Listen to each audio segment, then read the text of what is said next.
정신건강 신앙생활의 새로운 열쇠, 오늘 네 번째인데요. 영적 침체를 극복하려면, 이런 제목입니다. 저를 한번 따라하겠습니다. 영적 침체를 극복하려면. 침체와 우울은 사실은 전 세계에서 가장 큰 문제 중에 하나입니다. 우리가 상처를 입고 또 스트레스가 많이 쌓이고 서로 비교해서 열등감이 쌓이고 이렇게 하면 사람이 침체가 일어나요. 불안이 있고 우울해지고, 여러분 한두 번은 다 이런 침체를 경험해 보았을 겁니다. 이 침체는 가벼운 경우에는 간단하게 넘어가지만 심한 경우에는 자살까지 하게 되는 그런 결과로 나타나게 되지요. 최근 한국교회 트렌드 2025년 거기서 조사한 것을 보니까 개신교인들 중에서도 2주 동안에 전국에 만 19세 이상의 1000명을 조사를 했는데 우울합니다 하는 사람들이 23.0%고요. 불안합니다 20.9%고 중독에 참 시달립니다 7.3%, 이런 통계가 나왔고요. 자살을 생각한 경우도 11.0%에 달했습니다. 그래서 참 우리 연예인들도 교회는 다니고 믿음 생활 하는데 자살해버리고 이런 현상이 나타나고 있죠. 이는 신앙인들도 정신건강 문제로부터 자유롭지 못하다는 것을, 그 현실을 보여주고 있는 것입니다. 주목할 점은 이러한 영적 침체가 신앙의 깊이와 관계없이 누구에게나 이런 침체가 찾아올 수 있다는 것입니다. 오늘 본문에 나타난 엘리야도 그러했어요. 여러분, 우리가 엘리야 선지자 하면 대단한 그런 선지자 아닙니까? 갈멜산에서 바알 선지자 850명과 대결해서 승리하고요. 3년 반 동안 비가 오지 않았는데 기도하니까 내리고, 그런 기적이 일어나고요. 그러나 놀라운 것은 이 영적 승리의 정점에서 바로 다음 날 이 엘리야가 심각한 영적 침체에 빠졌다는 것입니다. 이세벨 왕비의 그 협박 한마디에 그냥 참 무너지는 그런 엘리야의 모습, 광야로 도망을 쳐서 로뎀나무 아래 엎드려 가지고 하나님 제발 저를 좀 죽여주십시오. 저는 더 이상 살기 싫습니다. 이렇게 기도했어요. 벤스 하베너라는 유명한 설교자는 아내가 죽은 후에 일기를 썼는데, 그 삶에 기록한 일기에서 그리스도인의 삶에는 세 가지 유형의 그런 모습이 있다, 이런 말을 하면서 첫 번째는 최상의 날이 있다. 최상의 날들.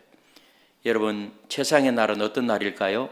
모든 일이 잘 풀리고 그리고 세상이 밝아 보이는 그런 날입니다. 엘리야에게 있어서 갈멜산의 승리는 아마 최상의 날이었을 것입니다. 우리도 일이 잘 풀리고 형통하고 그런 시간이 있으면, 그런 날이 오면 그날은 어떤 날이라고요? 최상의 날이에요. 그리고 이분은 두 번째로는 일상적인 날이 있다. 일상적인 날들, 특별히 기쁘지도 않고 그렇다고 슬프지도 않은 평범한 일상입니다. 사실 우리 일생의 대부분이 이런 날로 채워져 있죠. 일상적인 날. 그리고 어두운 날들이 있다는 거예요. 어두운 날. 실망과 절망과 혼란 속에서 발걸음이 무겁게 느껴지는 이런 어두운 날들. 오늘 엘리야 관점에서 보면은 이세벨을 피해 도망치던 그날이 바로 엘리야에게 있어서는 어두운 날이었어요. 이 어두운 날이 계속되면 영적인 침체에 빠져든다는 것입니다. 여러분, 오늘 우리는 최상의 날과 일상적인 날과 그리고 어두운 날이 번갈아 나타나는데, 영적 침체가 찾아왔을 때 오늘 이 엘리야 이야기를 통해서 어떻게 극복할 수 있는지, 오늘 말씀을 통해서 다시 한번 우리 자신을 바라보면서 이런 모든 것을 극복하고 승리하는 그런 저와 여러분들이 다 되시기를 예수님의 이름으로 축복합니다. 첫 번째로는 환경을 바라보는 대신 하나님을 바라봐야 됩니다. 엘리야는 혼자서 바알과 아세라 선지자 850명과 맞서서 싸웠습니다. 이 말씀을 읽어보면 바알 선지자들은 아침부터 정오까지 막 뛰고 소리 지르고 자기 몸에 막 상처를 내면서 바알이여 응답하소서, 바알이여 응답하소서, 이 아침부터 정오까지 해도 아무런 응답이 없는 거예요. 그런데 엘리야는 어떻게 했죠? 단 한 번의 기도로 하늘에서 불이 내려와 가지고 재물을 다 불살라 버리고 돌도 불살라 버리고, 엘리야는 그 제단 고랑을 파가지고 거기에 물까지 부어 놓았거든요. 도랑의 물도 어떻게 해요? 다 태워버렸습니다. 역대급 승리예요. 최상의 날이에요. 이런 것을 지금 엘리야가 경험했지 않습니까? 그런데 오늘 1절에서 4절에 보면 너무나도 놀라운 그런 장면이 펼쳐져요. 우리 1절에서 4절 말씀을 같이 한번 읽어보겠습니다. 시작. 아합이 엘리야가 행한 모든 일과 그가 어떻게 모든 선지자를 칼로 죽였는지를 이세벨에게 말하니, 이세벨이 사신을 엘리야에게 보내어 이르되, 내가 내일 이맘때에는 반드시 내 생명을 저 사람들 중 한 사람의 생명과 같게 하리라. 그가 이 형편을 보고 도망하여 한 로뎀나무 아래 앉아서 자기가 죽기를 원하여 이르되, 여호와여 넉넉하오니 지금 내 생명을 거두시옵소서. 악녀 이세벨 왕비가 이 엘리야가 바알과 아세라 선지자 850명을 쳐 죽였다는 이야기를 듣고 엘리야에게 사람을 보내어 가지고 뭐라 그랬죠? 내가 엘리야를 잡아 죽이겠다, 이렇게 전달한 것입니다. 그 말 한마디가 엘리야를 완전히 침체의 늪에 빠지게 만들었어요. 여러분, 어떻게 이럴 수가 있을까요? 어제의 영웅이 오늘의 도망자가 되었어요. 왜 엘리야가, 그 위대했던 엘리야가 이렇게 급격하게 변했을까요? 오늘 3절을 보면 왜 그렇게 변했는가 하는 것을 알 수가 있어요. 그가 이 형편을 보고 일어나, 이 형편을 보고 일어나. 여기 형편이라는 것은 히브리 말로 라라는 말인데 주시하다, 바라보다, 이런 의미가 있어요.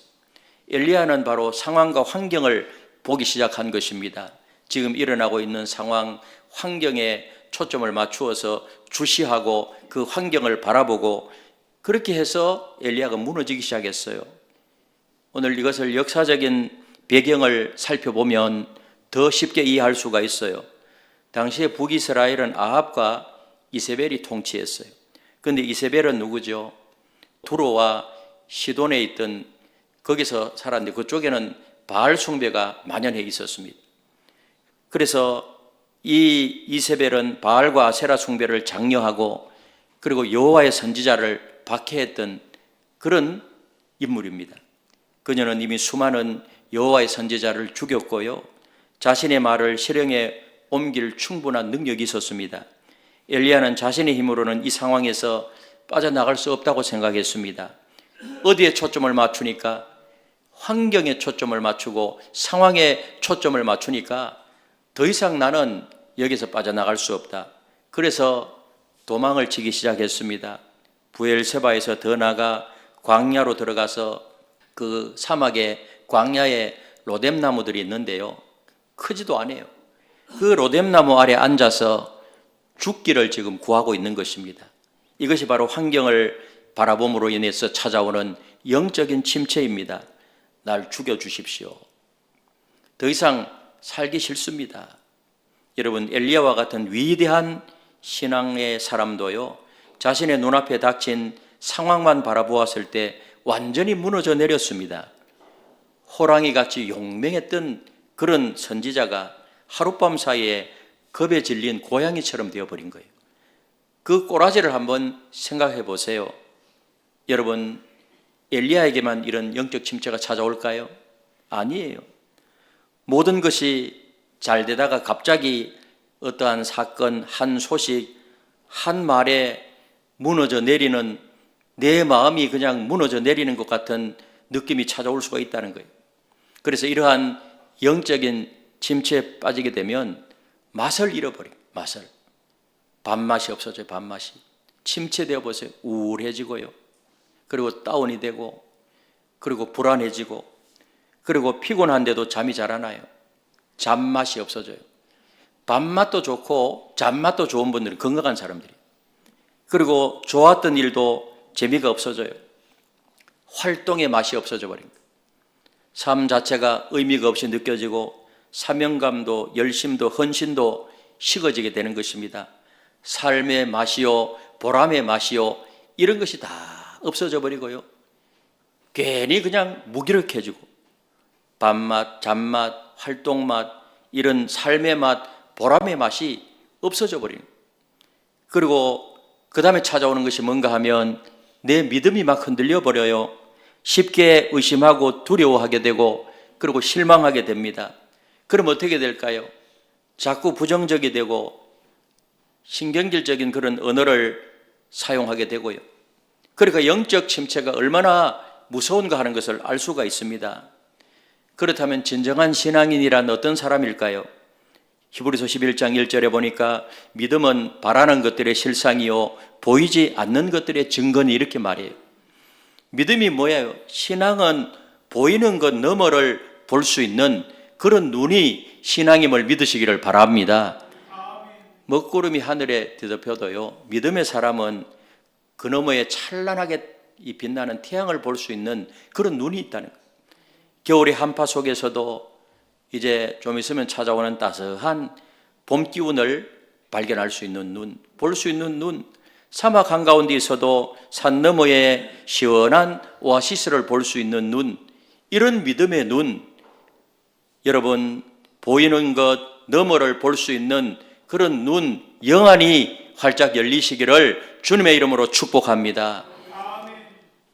그래서 하나님을 바라보고 하나님께 집중하게 되면 이사야 43장 2절에서 3절에 보면 이런 말씀이 나오잖아요. 우리 같이 한번 읽어보도록 하겠습니다. 시작. 내가 물 가운데로 지날 때에 내가 너와 함께 할 것이라. 강을 건널 때에 물이 너를 침몰하지 못할 것이며 내가 불 가운데 지날 때에 타지도 아니할 것이요 불꽃이 너를 사르지도 못하리니 대전하는 여호와 네 하나님이요 이스라엘의 거룩한 이요 내 구원자임이라. 할렐루야. 이런 신앙 고백, 긍정적인 믿음의 고백이 우리의 입술을 통해서 하나님을 바라보게 되면 절로 터져 나오는 것입니다. 오늘 이 말씀을 현대어로 적용을 하면 어떻게 될까요? 내가 코로나로 인하여서 금융위기의 물을 지날 때에도 내가 너와 함께 할 것이라. 질병이라는 강을 건널 때에도 그 병이 너를 삼키지 못할 것이며 가정 불화라는 그런 불 가운데로 지날 때에도 그 갈등이 너를 태우지 못하리니 나는 여호와 네 하나님이요 내 구원자임이라. 할렐루야. 이 말씀처럼 환경을 바라보는 대신에 환경을 주관하시는 하나님을 바라보시기를 바랍니다. 두려움과 공포, 염려의 세계를 바라보지 말고 주 예수 그리스도 안에서 사랑하시고 돌보시는 하나님께 초점을 집중하시기를 바랍니다. 초점을 맞추시기를 바랍니다. 죽음과 절망을 보기보다는 생명과 소망을 주시는 그런 하나님을 바라보시기를 바랍니다. 가난과 고난을 바라보지 마시고 그 가난과 고난을 축복으로 바꾸시는 살아계신 좋으신 하나님을 바라보시기를 주님의 이름으로 축복합니다. 여러분, 여러분의 삶에 지금 어떤 폭풍이 몰아치고 있습니까? 어떤 두려움이 여러분을 짓누르고 있습니까? 우울하십니까? 여러분 불안이 여러분의 마음을 다스리고 있습니까? 지금 이 순간 그 환경을 바라보지 말고 환경을 다스리시는 하나님을 바라보시기를 바랍니다. 그러면 영적인 침체에서 해방되고 벗어나게 될 줄로 믿습니다. 이것이 방법이라는 거예요. 그리고 두 번째로는요, 하나님의 어루만지심을 경험해야 됩니다. 침체의 늪에서 허우적거리면서 죽기만을 바라는 엘리야에게 하나님께서 찾아오신 것이, 하나님께서 찾아오셔서 이 엘리야를 어루만지셨어요. 5절에 보니까 천사가 어루만졌다고 말씀하고 7절에는 여호와의 천사 이렇게 말해요.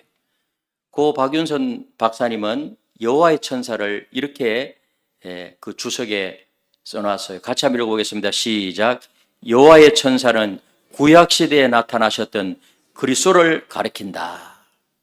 여러분, 여호와의 천사, 구약에서 활동하셨던 그리스도, 그러므로 하나님 자신이 어루만지셨다 이렇게 이야기해도 그것은 맞는 말인 것이죠. 놀랍지 않습니까? 5절에 천사가 그를 어루만지며 엘리야가 극도의 그런 영적인 침체에 빠져 있을 때 하나님은 천둥과 번개로 나타나는 것이 아니라 조용히 다가오셔서 그를 어루만졌습니다. 여기 어루만지다 이 말은요, 나가라는 이 히브리어인데 부드럽게 접촉하다, 자상하게 터치하다 이 말이에요. 부드럽게 접촉하시는 하나님, 자상하게 터치하시는 하나님. 한번 생각해 보세요. 하나님은 엘리야를 야단치지 않았습니다. 꾸짖지 않았어요. 이 겁쟁이야 어제 850명을 물리치더니 오늘은 한 여자 때문에 네가 그렇게 침체에 빠졌느냐? 어떻게 그렇게 믿음이 없느냐? 이렇게 하면서 하나님이 엘리야를 야단치지 않았어요. 호통치지 않았습니다. 오히려 마치 아픈 아이를 돌보는 어머니처럼 다가오셔서 엘리야를 어루만지셨어요. 우리 하나님은 때로는 맹렬한 불같이 무서운 분이시지만요, 때로는 너무너무 부드러운 어머니와 같은 좋으신 하나님이심을 믿으시기를 바랍니다. 그리고 하나님은 엘리야를 위해서 무엇을 준비했습니까? 어머니처럼 따뜻하게 어루만지시고요. 6절에 보니까 머리맡에 숯불에 구운 떡과 한 병의 물이 있더라 이렇게 말해요. 엘리야라고 하면 쉬게 하고 어루만지시고 그 다음에 뭐를 준비했죠? 맛있는 음식을 준비했어요. 우리 육체가 건강하려고 하면 음식을 먹어야 되잖아요. 그리고 거기 기후가 굉장히 뜨거운 지역이니까요, 시원한 물을 또 하나님이 준비하셨어요. 침체의 늪에서 허우적거리며 깊은 절망 속에 있을 때 하나님은 말로만 하신 것이 아니라 실제적인 돌보심으로 다가오셨습니다. 그를 어루만지고 먹을 것을 주시고 그리고 쉬게 하시고, 이것이 바로 하나님의 방법이라는 사실입니다.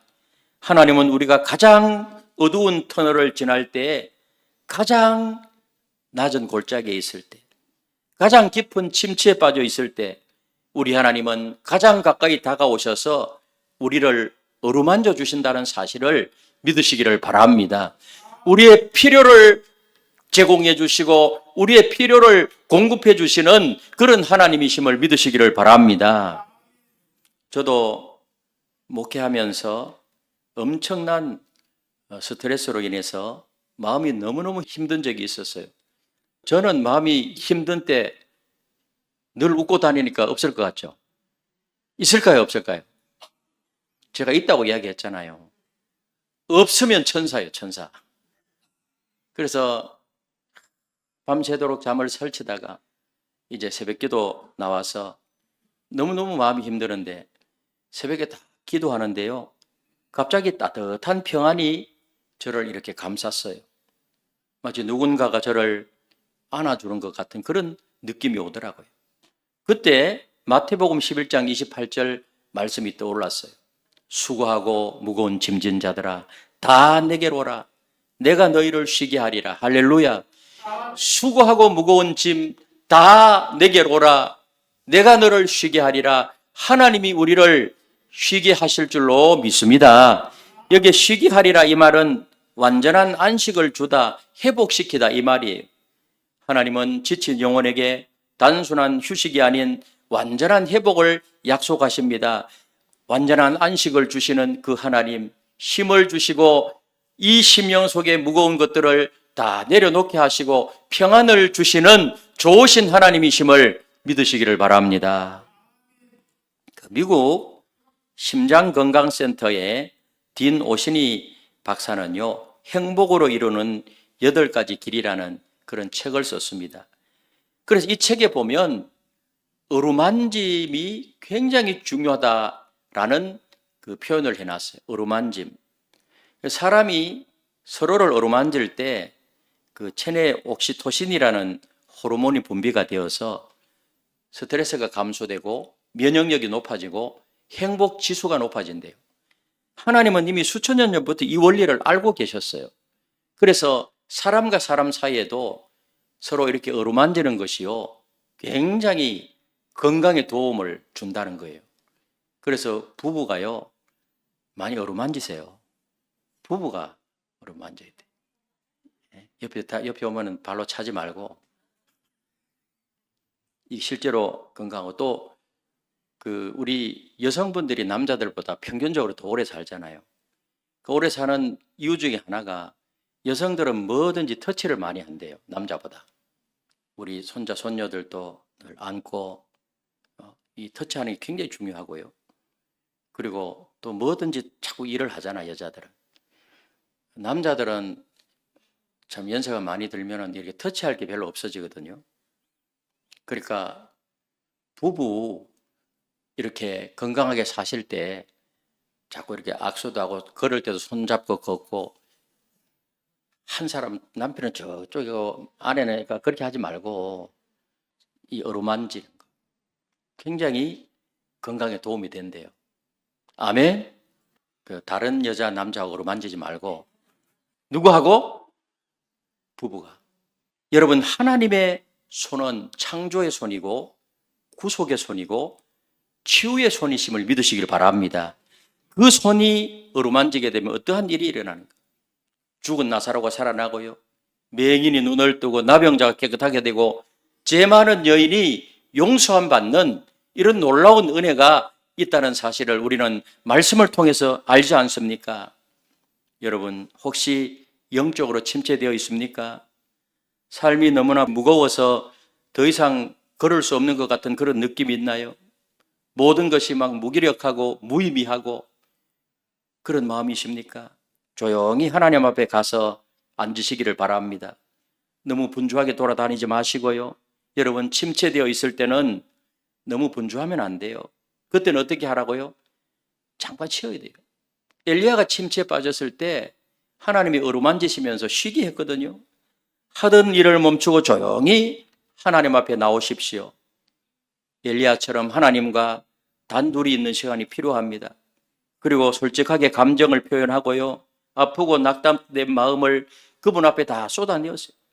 원망도 불평도 서러움도 주님 앞에 다 이렇게 쏟아내십시오. 그리고 나서는 기다림의 시간이 필요해요. 엘리야도 잠을 자고 먹은 후에 하나님의 음성을 들었지 않습니까? 그렇게 하나님 앞에 나오게 되면 하나님께서는 조용한 가운데 하나님이 어루만지시는 것을 경험하게 되는 것입니다. 여러분 하나님의 터치를 한번 경험하게 되면 모든 것이 회복됩니다. 모든 것이 변화됩니다. 아무리 침체된 사람도 다시 일어나게 될 줄로 믿습니다. 이런 하나님의 어루만지심. 우리 하나님 붙잡으면 그런 놀라운 은혜가 있게 될 줄로 믿습니다. 그리고 마지막으로 하나님께서 주신 사명을 붙잡아야 됩니다. 사명을. 절망에 빠진 엘리야에게 하나님이 말씀하셨어요. 오늘 7절에 보니 이렇게 말씀합니다. 우리 7절을 다 같이 읽겠습니다. 7절 시작. 여호와의 천사가 또 다시 와서 어루만지며 이르되 일어나 먹으라. 내가 갈 길을 다 가지 못할까 하노라 하는지라. 빨리 일어나 먹으라. 네가 갈 길을 다 가지 못할까 하노라. 이 말은 뭐예요? 아직도 너 앞에는 큰 여정이 있다. 아직도 너는 감당해야 될 사명이 있다. 하나님이 그렇게 말씀하시는 거예요. 하나님 앞에서 감당해야 될 사명이 있는 자는 다시 일어나게 되고 여러분 사명이 있으면 죽지도 않아요. 왜? 그 사명을 감당해야 되기 때문에. 믿습니까? 하나님은 침체에 빠진 엘리야에게 그렇게 말씀해요. 엘리야는 하나님 이제 그만 제 생명을 거두어 가십시오. 이렇게 말했지만은 하나님은 아니다. 네가 할 일이 아직도 남아있다. 너에게는 아주 사명이 있다. 여러분 이것이 바로 뭐예요? 사명의 힘이라는 거예요. 사명의 힘. 사도 바울도 사명으로 살았잖아요. 사도행전 20장 24절에 보니까 이 바울이 이렇게 고백해요. 같이 읽겠습니다. 시작.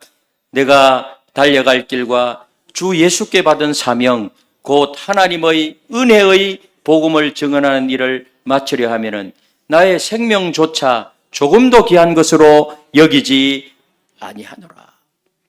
바울에게 사명이라는 것은 생명보다 소중했다는 거예요. 그만큼 강력한 그런 고백이에요. 여러분 사명이 있으면 어떠한 어려움도 견딜 수 있다는 거예요. 사명이 있기 때문에 사실은 바울이 그 하나님 나라 확장하고 복음을 전파하는 그 사명을 감당할 때 얼마나 많은 어려움이 있었습니까? 그러나 나는 그런 어려움 개의치 않겠다. 왜? 나에게 사명이 있기 때문에. 왕상 19장 8절에 보니 이에 일어나 먹고 마시고 그 음식물의 힘을 의지하여 40주 40야를 가서 하나님의 산 호렙에 이르니라. 아멘. 방금 전까지만 해도 막 죽고 싶다고 했던 사람이요, 이제는 다시 힘을 얻어서 사명을 붙잡고 광야의 길을 40일 주야로 걸어간 거예요. 그래서 어디까지 이르렀다 그러죠? 호렙산까지 이르렀다. 여러분, 어떻게 이것이 가능했을까요? 예? 어떻게 가능했어요? 로뎀나무 아래에서 겁먹은 고양이가 되어서 나 이제 더 이상 살기 쉽습니다, 하나님 죽여주십시오, 이렇게 하던 자가요, 하나님의 터치를 경험하고 하나님이 주신 음식물을 제공받고 쉬고, 그리고 하나님이 사명을 다시 한번 확인시켜 주니까요, 이제 모든 것이 회복되어 가지고 밤낮을 40일 동안 가서 호렙에 이른 거예요. 여러분, 사명이라는 것은요, 굉장히 중요한 것을 줍니다. 사명은 우리에게 방향을 줍니다. 방향을. 나침반이 없는 배가 표류하듯이 사명이 없는 삶은요, 방황하기 쉬워요. 그리고 사명은 우리에게 동기를 보여요. 동기를. 침체의 가장 큰 특징은 무기력함입니다. 하지만 사명은 우리 안에 거룩한 열정을 불러일으키고 다시 움직이게 만드는 거예요. 그리고 사명은 우리에게 인내를 가르칩니다. 엘리야가 40일 밤낮을 그 광야를 걸을 수 있었던 이유는요, 사명이 주는 끈기와 인내였어요. 호렙산에 도착한 엘리야에게 하나님은 세 사람에게 기름을 부어라, 이렇게 말해요. 세 사람.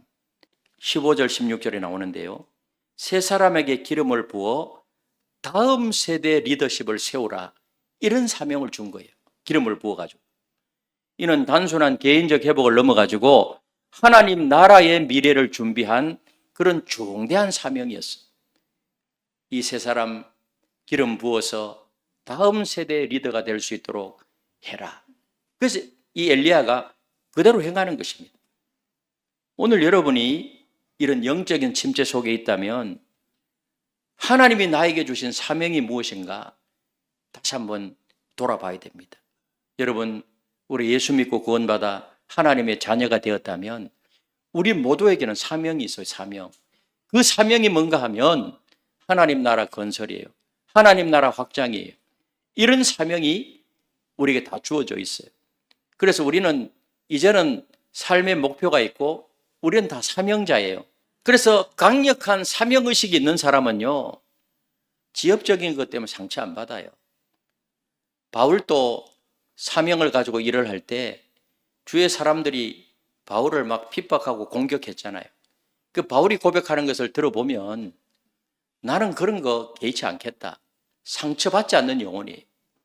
나에게 주어진 사명이 있기 때문에 뭐 싸우든 뭐 어떻게 하든 그리스도의 복음만 증거된다면 나는 그것으로 만족하리라. 우리 셀 모임을 하고 교회 안에서 봉사하다가 별것 아닌 것 때문에 상처받고 다운되고, 나는 교회 안 다닐 거야. 그래서 되겠어요? 우리는 다 사명자인데 사명을 감당하는 그런 마음이 있으면요, 그런 작은 일에 절대로 흔들리지 않아요. 고린도전서 15장 58절에 보니 이런 말씀을 합니다. 우리 같이 한번 읽어보도록 하겠습니다. 시작. 그러므로 내 사랑하는 형제들아, 견실하며 흔들리지 말고 항상 주의 일에 더욱 힘쓰는 자리 되라. 이는 너희 수고가 주 안에서 헛되지 않은 줄 알미라. 아멘. 우리가 사명을 감당할 때 견실하며 흔들리지 말고 항상 뭐예요? 주의 일에 더욱 힘쓰는 자가 되라 그랬잖아요. 여러분, 교회 역사 속에서나 아니면 성경의 인물 중에 주를 위해서 헌신하고 충성한 그 일을 한 사람들이 헛된 사람들이 있습니까? 너희 수고가 주 안에서 헛되지 않음을 알미니라. 할렐루야. 다 하나님의 생명록에 기록되어서 헛된 거 하나도 없는 거예요. 하나님이 부르시는 그날까지 이런 사명의식을 가지고 표대를 향하여 힘차게 달려가시기를 바랍니다. 사랑하는 성도 여러분, 영적 침체는요, 누구에게나 찾아올 수가 있어요. 엘리야와 같은 대선지자에게도 찾아올 수가 있고 오늘 저와 여러분들에게도 찾아올 수 있습니다. 그때 우리가 어떻게 해야 될까? 오늘 세 가지를 말씀드렸습니다. 환경이 아닌 하나님을 바라보시기를 바랍니다. 하나님의 어루만지심을 경험하시기를 바랍니다. 그럼 하나님 앞에 나와야 되겠죠. 그리고 뭐예요? 하나님이 주신 사명을 붙드시기를 바랍니다. 그러면 어떠한 침체도 딛고 일어서는 그런 회복의 역사를 경험하게 될 줄로 믿습니다. 지금 오늘 이제 4번에 걸쳐서 상처를 이야기했고요. 그 다음 스트레스를 이야기했고, 그 다음에 뭐예요? 비교의식을 통한 뭐죠? 열등감, 이런 이야기를 했어요. 이런 게 전부 영적으로 침체하게 만드는 것인데, 이제 우리가 내 심령이 치유를 받고 잠재의식, 무의식 속에 있는 쓴뿌리를 다 뽑아내시고, 아멘이십니까? 하나님이 다스리시는 그런 내 심령에 대해서 무엇보다도 정신적으로 건강하고 마음이 건강하고, 아멘? 영혼도 건강하고 육체도 건강해서 2025년 올 한 해 동안 우리 교회 또 40주년이고요. 교회 와서 이렇게 예배 드리시고 봉사하고, 이게 얼마나 행복한 일이에요. 그래서 내 마음이 정돈이 다 되어서 다 하나님 앞에 어려운 거 있으면 맡기고 내려놓고, 그렇게 해서 영육이 강건해서 영혼이 잘 되므로 범사가 잘 되고 강건해서 주어진 귀한 일을 기쁘게 감당하고, 아멘, 힘있게 감당하고, 아멘, 능력 있게 감당하는 저와 여러분들이 되셔서 올 한 해 동안 우리 교회를 통해서 하나님이 주신 사명이 있는데, 이 부산에 아직도 예수님을 믿지 않는 그런 지옥을 향해서 달려가는 영혼들이 너무 많은데, 그 영혼을 건져내고 또 하나님의 자녀된 우리 모두가 더욱더 영육간에 강건해서 복되게 행복하게 하루하루를 살아가는 최상의 날이 계속해서 반복되어지는 그런 여러분들이 다 되시기를 예수님의 이름으로 축원합니다.